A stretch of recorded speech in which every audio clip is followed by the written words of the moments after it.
back to the Bojangles post-game report. Roger Hoover now joined by the head coach of the Carson-Newman Lady Eagles, Mike Mincey. A loss tonight for Carson-Newman. Final score of 111-50. But, Coach, a lot of positives to take from tonight's game for this Carson-Newman ball club.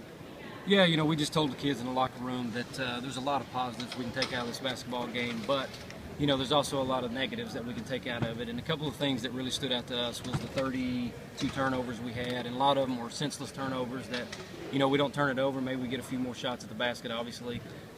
Whether we make them or not, who knows, but a few more chances to put points on the board.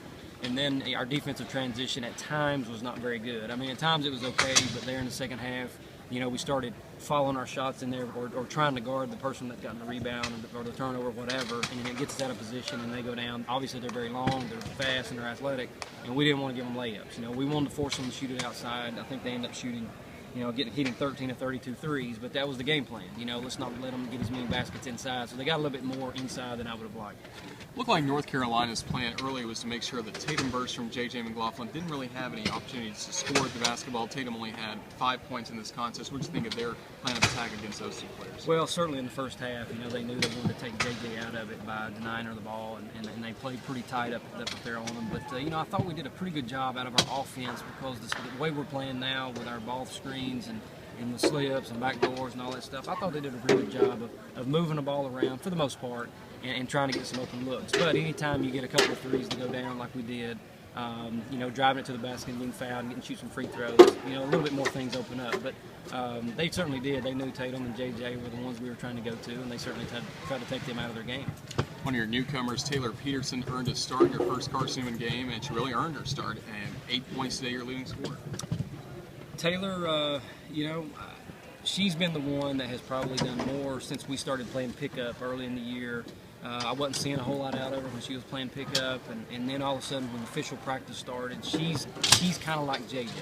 She goes hard every day in practice, and she earned the start tonight. There was no doubt about it, and I thought Whitney Kyle earned the start, and that's why we didn't go with a traditional big. We went with both Whitney and Taylor down at the 4 and the 5, and I was really impressed with her. She came out here and competed, and that's one of the things I told them that I was just curious. I want to know who would get up here and compete against the number 11 ranked team in Division I basketball. And I thought Taylor and even Whitney were two kids that got in there and battled with them and helped us to be able to handle some of the pressure, especially in the first half, by starting, you know, basically two guards at the 4 and 5 spot. And then someone that came off the bench, Caitlin Couples, 6 rebounds, and she had 6 rebounds in just 16 minutes of play, but really against some very tall post presences that Carolina has, she really held her own. You know, it kind of surprised me, but then again, it doesn't surprise me because you and I just talked about it in my office the other day. I said she's the one that does everything we ask her to do. You tell her one time, and she gets it corrected. She's in the gym every other day or every day, you know, working on her game. She's doing everything she can to make herself a better basketball player. She runs the floor hard.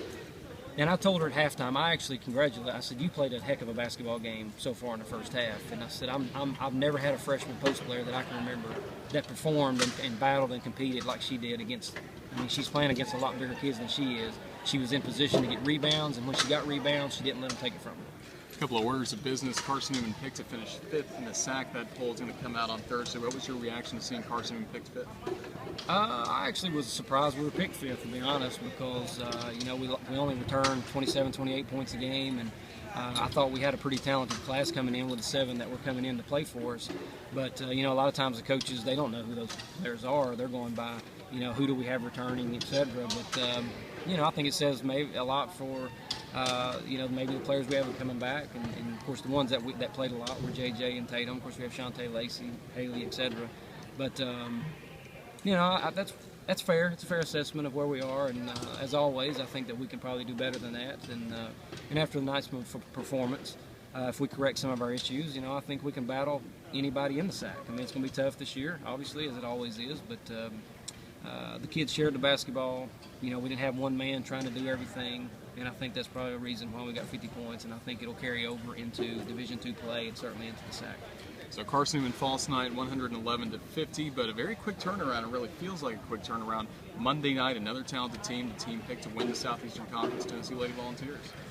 Well, it doesn't get any easier for us, does it, you know? But it's nice to come over here and play against that type of competition. We'll be off tomorrow, and then we'll go Friday, Saturday, Sunday to try and, you know, correct some of our issues, and then go down and play Tennessee. And obviously it's This is an intimidating environment.